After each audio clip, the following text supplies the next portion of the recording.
贝子这回在吃席，好在伙食还不赖，炭烤美味肉排，高蛋白质爆浆幼虫刺身，富含碳水化合物的卷心菜水。新西兰的南岛阿尔卑斯山，这是贝子一直想求生之地，而这一次不仅实现来此求生愿望，还搭乘大型运输机。这里地方偏僻，荒无人烟，领略一番壮丽景色。来到指定区域，运输机慢慢打开门，随着贝子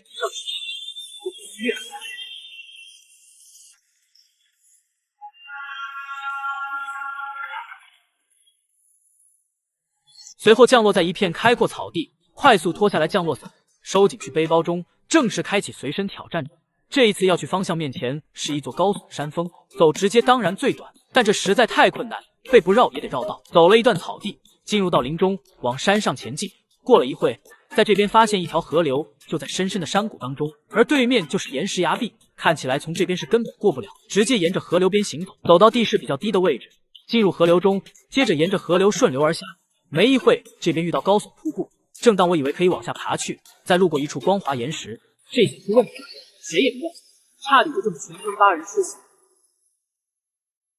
好在下方水够深，真是惊险万分，既然都下去了，继续往下而去。来到一处激流洞穴旁，这种地方最是危险，雨量充沛之际，这种地方水位直接暴增，所以想要穿过此地，需要速度快，说不定下一刻危险就降临。等走过这里，这边水流相对平静，左顾右盼一番，试图走出水流，往斜坡走上。然而这里到处悬崖峭壁，根本行不动。重新回到河流，继续往下而去。然而没走一会，前方再次遇到高耸瀑布，也是盖了帽。这一次小心先下落到不远处平台。经过前一次危机，贝子感觉下方水应该很深，直接就这样跳下去。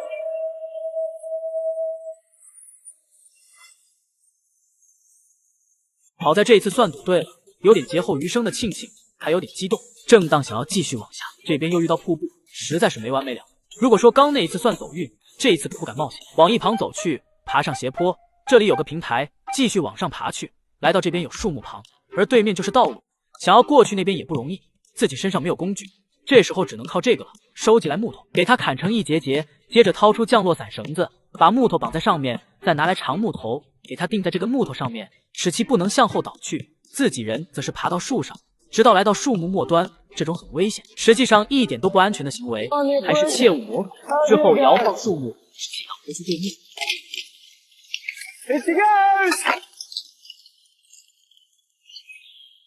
虽然成功了，但还是在吃席间徘徊，片刻的休息，起身爬上最后一段斜坡，离开林中溪流，穿过无比密集的植被，走了不知道多久。这边遇到一条大河流，沿着河流边行走，这回估计水势在涨，都淹到岸上来了。最好的观测点便是附近这些柳树，接着往里头走一点，直到走出有水区域。突然这边发现玫瑰果，红彤彤一大片，非常多，直接采摘起来。而这个果实说起来还可以防止坏血病，富含的维生素 C 更是橙子的8倍有余。当然不能这样直接刺，里头有种子，会刺伤喉咙和胃部，需要处理一番，先收集起来。之后继续沿着河流前行，走着走着，突然发现河流中有索道，还有一个金属支架，赶忙走过去。等来到这边，这条铁索还很结实，这是曾经有人穿过河流用的。直接爬到铁索上，移动一段距离，把前方众多铁环弄过来，掏出降落伞的绳子，在铁环上绑上降落伞绳子，制作2个马凳，这样双脚可以站在上面，被子就这样移动，还别说挺好用。历经一会，来到这个铁架旁，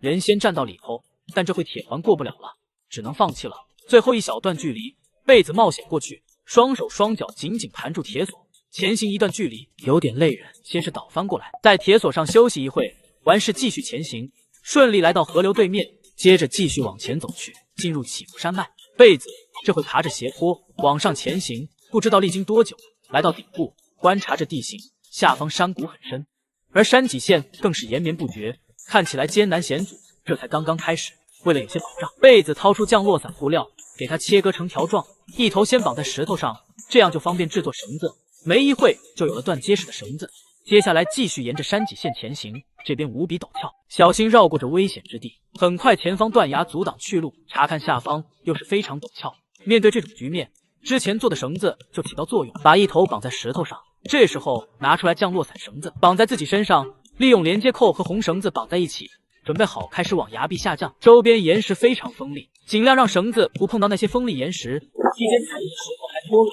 非常危险，这会更加警惕起来。历经艰难，好不容易下来下方之后，开始沿着斜坡快速前行，直到进入林中。这里地面到处水泽，无比潮湿，恐怕是地球上最潮湿地区之一。没一会，衣物都湿透，看着时候也不早，找到一棵倒下的枯木，下方还有空间，这里还不错。唯一不好就是太潮湿，也没更好的去处。接下来附近收集新鲜叶片，给它盖一下，顺手地面也清理一下。很快庇护所就搭建完成。接着想到篝火，在这种地方生火是巨大挑战，外出收集一些柴火和火绒，尽量选择干燥的。等回到营地，掏出打火石，摩擦一会成功点燃，一点点加入柴火，顺利点燃篝火。起身外出，柴火准备不多，需要收集更多。没走多久，突然发现林中似乎有动物。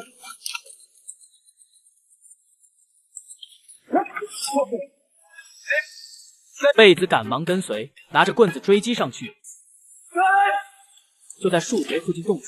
直接结束他的职业生涯。给他提起来，仔细辨别，这是一只负鼠。这天晚餐变得丰盛，带着蛋白质返回到篝火旁，先给它剥下来皮，再掏出小刀切开腹部，去除里头内脏，剩下一大块肉，放入篝火中炭烤。等上个9981分钟后，肉已然烤好，切割一块送入口中，外酥里嫩，鸡肉味，蛋白质怕是牛肉几十倍。吃饱喝足，进入营地躺下。等到隔天清晨，这天还下起雨，贝子直接出发，穿行一会还没吃早餐，找到林中腐烂木头，在里头翻找，没一会赫然有一只爆浆幼虫，这是贝子常吃菜系，直接就这么刺身安排，一口下去，有种爆浆的爽感，补充大量蛋白质。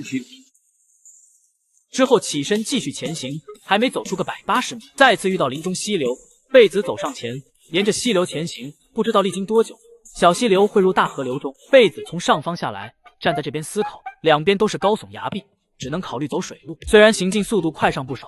但不知道在下一刻遇到什么危险。经过抉择，最后决定走水路。出发前，附近收集大量枯的蕨类植物枝干，等回来河流边，拿出降落伞布料，把这些装进去里头，制作一个浮力工具，带着它慢慢下水。之后抓紧浮力工具，一路漂流而下。刚开始水面还算平静，没一会出现激流，抱起浮力，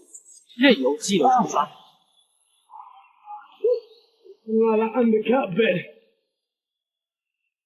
很快顺利通过，这会水流再次平缓。就这样在水中泡了个8小时，长期泡在冰冷水中，核心体温也跟随下降，这下下去也不行。好在已然飘到开阔之地，此时早已冷得不行，赶忙先上到岸上，身体不听使唤的颤抖，手指麻木，先运动一下，背起背包，起身跑起来，穿过一片密集灌木，再次进入有水区域。这里有着密集水生植被，艰难前行一会，途中发现一棵卷心菜树，给它掰断，弄出来里头嫩的部分，就这么吃起来，补充了碳水化合物和能量。完事继续跋涉，拨开众多密集植被，走了一会，终于来到海滩。贝子快速走上前去，等来到这边，看到无比汹涌海浪，沿着沙滩前行，没走一会，前方发现有房屋，还冒着烟，文明痕迹显现。本次挑战成功。